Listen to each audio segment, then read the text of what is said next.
vous disiez, Abel, si on prend, c'est vraiment une ambition politique, l'entrisme islamiste, c'est pas juste du vent, ça se fonde sur des écrits et ça se fonde notamment sur les écrits d'Hassan al-Banna, qui est fondateur des Frères musulmans. Et d'ailleurs, ces écrits sont dans le rapport.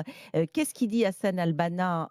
Il parle d'un projet qui est un vrai projet visant notamment via le sport, Il dit puisqu'il le dit le sport est un moyen sport pour nous. est un moyen pour nous, nous sommes une idée, nous sommes un dogme. Alors, Nous sommes une ligne de conduite via un système qui est celui d'Allah. C'est le premier congrès des frères musulmans. Et c'est par le sport qu'il va y avoir ces dérives-là que nous avons constatées et qui alors, concernent quand même des milliers de personnes, Caroline avec, Yadan. avec également un rapport qui avait été... qui avait... Je trouve que c'est vraiment pas correct de parler d'entrisme. Parce qu'après, c'est toujours pareil, les termes, on doit les définir clairement, comme le terme de laïcité, derrière lequel on met tout et n'importe quoi, alors que la laïcité, c'est quand même un concept assez simple à comprendre, pourvu qu'on soit un peu de bonne foi, sans mauvais jeu de mots, que l'État n'a pas de pouvoir religieux et que la religion n'a pas de pouvoir sur le civil. Fin de la discussion, c'est ça la laïcité.